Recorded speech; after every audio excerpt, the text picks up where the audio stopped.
Savez-vous qu'il y a une différence entre réussir dans la vie et réussir sa vie? Pourquoi cette différence fondamentale? Tout simplement parce que chaque homme est doté d'un potentiel qui lui est propre et chaque personne est unique. Chercher à réussir dans la vie revient à baser sa vie sur des références externes. Ces références, malheureusement, sont fluctuantes.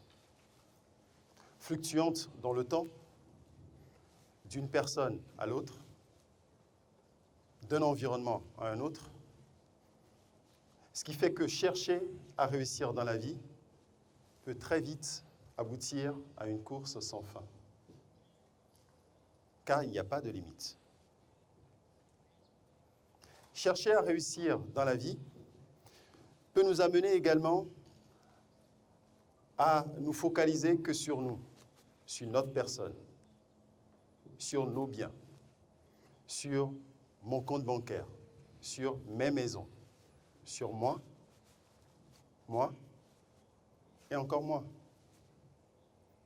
Ce qui fait qu'on peut être très vite déconnecté de la réalité et oublier le vrai sens de la vie.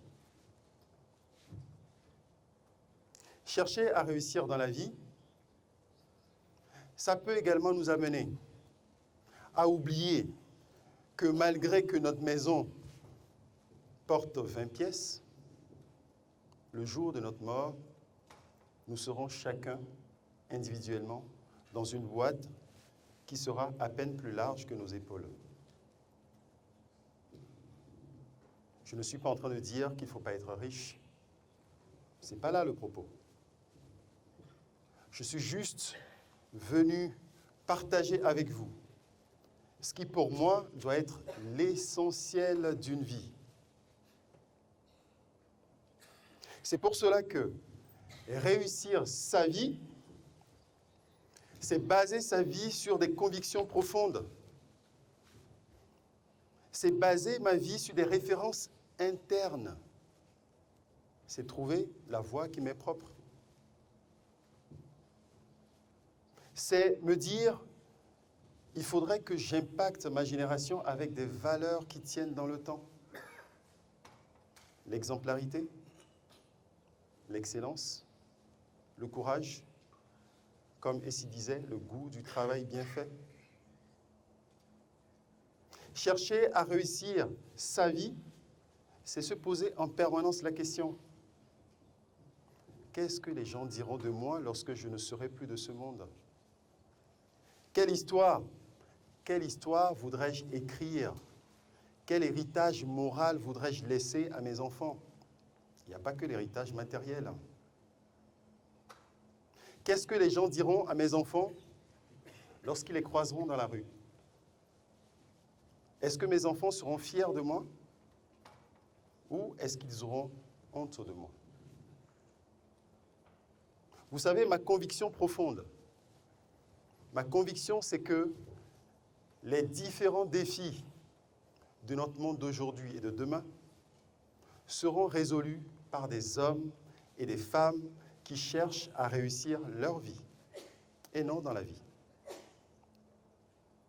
Car ces hommes et ces femmes ont compris que nous sommes plus de 7 milliards dans le monde, mais ce sont 7 milliards de différences. 7 milliards de diversité. Car chaque personne est unique et a une mission particulière. Ces hommes et ces femmes ont compris également que scientifiquement, il y a une chance, je dis bien une chance sur 1000 milliards, de tomber sur quelqu'un qui soit identique à vous. Une chance sur 1000 milliards, c'est une probabilité quasi nulle. Ces hommes et ces femmes ont compris enfin que lorsque vous prenez du recul et que vous analysez la nature, vous vous rendez compte que rien n'a été fait au hasard. Dieu, dans son ingéniosité, a créé chaque pièce unique. Oui, bien sûr, il peut vous arriver de tomber sur des pièces qui se ressemblent. Mais vous ne trouverez pas deux pièces identiques. Je suis Yves Ezui, dirigeant et fondateur d'une entreprise qui aide d'autres entreprises à se développer, à se transformer sur le socle de la performance. Mais il y a 5 ans, je n'étais pas dirigeant d'entreprise. J'étais cadre financier dans une multinationale en France, une société qui est leader mondial dans son secteur, dans plus de 80 pays dans le monde, dont j'étais en charge de plusieurs projets dans plusieurs pays. Et je peux dire que ma carrière était en pleine croissance. Et si on faisait l'analyse de ma vie basée sur des références externes, oui, on peut dire que j'ai réussi dans la vie. Et pourtant, un jour, j'ai décidé de tout arrêter et de créer mon entreprise. Pourquoi? Parce que je voulais donner plus de sens à ma vie. Je voulais que ma vie soit au service des autres, au service d'une cause commune. Parce que j'avais compris une chose. Mes 15 ans d'expérience professionnelle d'alors, aujourd'hui ça fait 20, et ma formation, 3e cycle en finance-gestion, un exécutif à la Harvard Business School, ne pouvait pas s'arrêter qu'à ma seule personne. Il fallait que je mette ces actifs au service des autres, au service d'une cause commune, et surtout au service d'une cause plus grande. Innover et s'engager pour la performance des entreprises, et surtout des entreprises africaines. C'est cet engagement qui a donné l'opportunité, le privilège à mon équipe et moi de pouvoir accompagner plusieurs dirigeants de différents secteurs, de différentes entreprises de différentes tailles, et surtout de conseiller des dirigeants dans la définition, la mise en place et l'exécution de leur stratégie, de les accompagner dans des missions de conduite du changement, de formation sur mesure en efficacité opérationnelle. Et au bout d'un certain temps, nous nous sommes dit qu'il fallait s'arrêter. Pour faire quoi? Pour faire une analyse. Nous nous sommes dit qu'il était important de faire une analyse de ce qui fait nos succès et de comprendre nos échecs. Ah oui, c'est important. Parce que dans la vie, il n'y a pas que le succès, quel que soit le type de vie, professionnel ou personnel. Et ma conviction, c'est qu'on apprend même beaucoup plus de ces échecs. Et nous avons fait cette analyse. Nous sommes arrivés à quelque chose d'essentiel que j'aimerais partager avec vous. Nous nous sommes rendus compte que nos succès n'étaient pas nécessairement liés à la mise en place de brillants outils de stratégie, de gestion ou de performance. Quoique ces outils soient importants. Mais nous nous sommes rendus compte que le succès était présent parce que nous avons pris en compte 2 éléments fondamentaux, à savoir le potentiel et le caractère unique. Je m'explique. Premièrement, nous nous sommes rendus compte que le succès était présent parce que dès le départ, nous avons su identifier le potentiel et nous avons mis notre confiance au potentiel des personnes qui se présentaient à nous.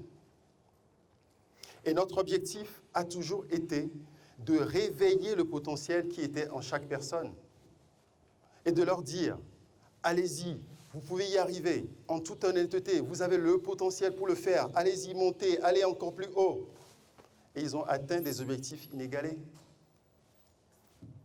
Deuxièmement, nous nous sommes rendus compte que le succès était là parce que nous avons fait du sur-mesure. Nous n'avons pas cherché à copier les autres. Nous n'avons pas cherché à faire du standard. Nous avons tenu compte de la particularité de chaque personne parce que nous avons compris que chaque personne est différente et que chaque personne est unique.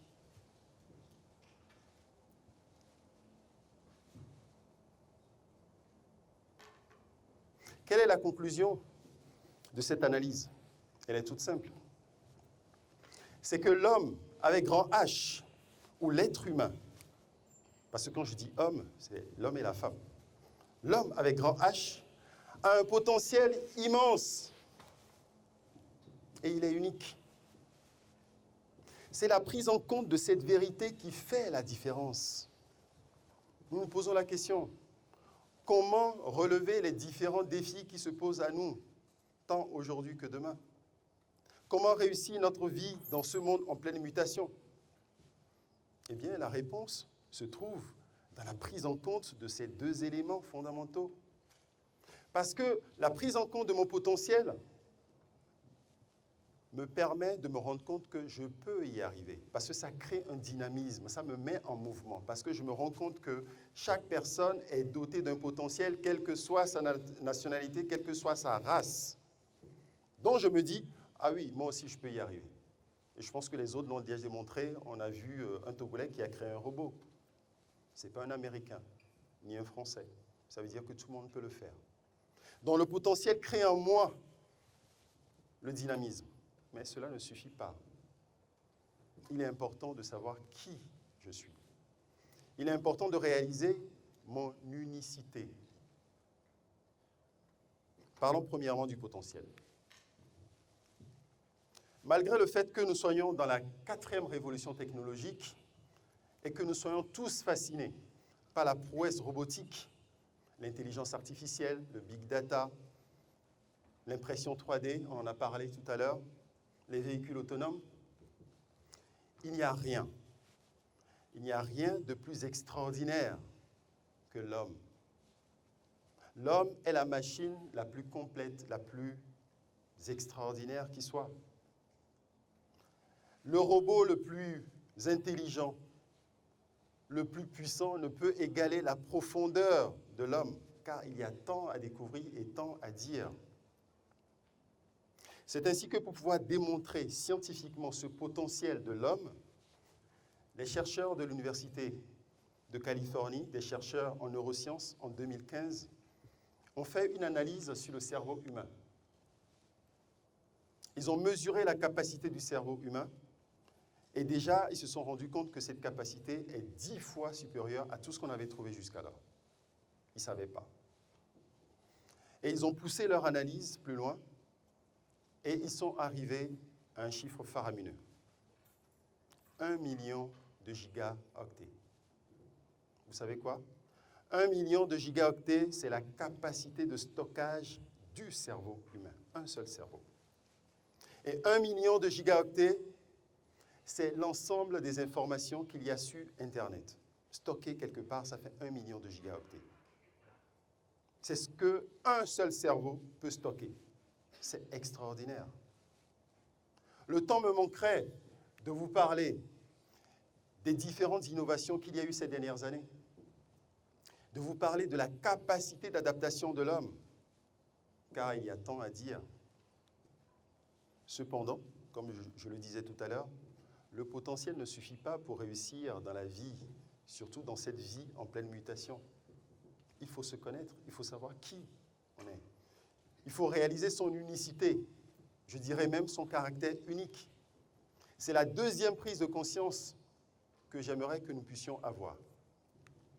Pour ce faire, je me pose souvent une question que j'aimerais vous soumettre. Comment se fait-il que chaque personne a une empreinte digitale unique?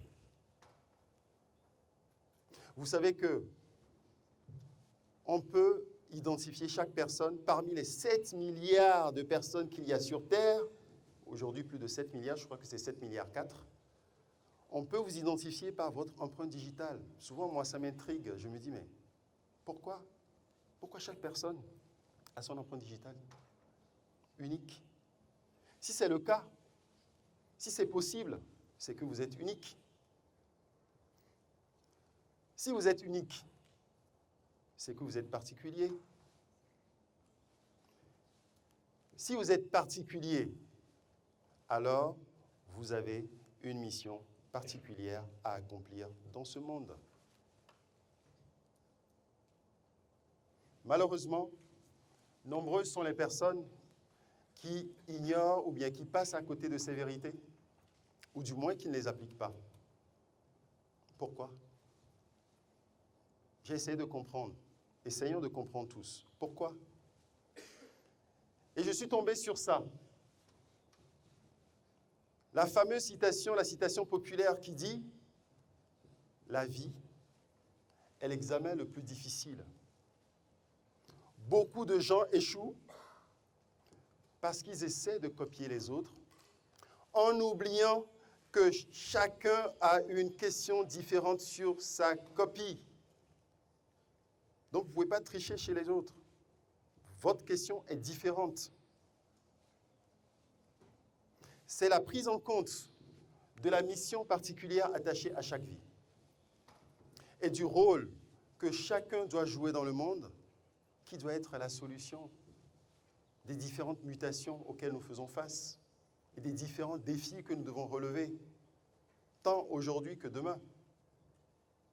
C'est ce rôle que des hommes et des femmes comme Nelson Mandela, Martin Luther King, Abraham Lincoln, Gandhi, Mère Teresa, pour ne citer que ceux-là, c'est ce rôle qu'ils ont joué dans ce monde et dans leur génération. Ils n'ont pas posé des actes pour devenir des stars, non. Vous savez, ils ont juste pris conscience que leur singularité leur imposait une mission bien particulière dans ce monde. C'est pour ça qu'ils ont posé des actes authentiques. Pour revenir à la citation de tout à l'heure, je dirais qu'ils ont juste répondu à la question qu'il y avait sur leur copie, sans chercher à copier les autres. Ils ont cherché à réussir leur vie et non dans la vie. C'est ce qui les a propulsés dans l'histoire. Et la question que je me pose, et nous, quelle histoire voulons-nous écrire dans ce monde? L'histoire de ceux qui ont réussi dans la vie ou celle de ceux qui cherchent à réussir leur vie? Je vous remercie.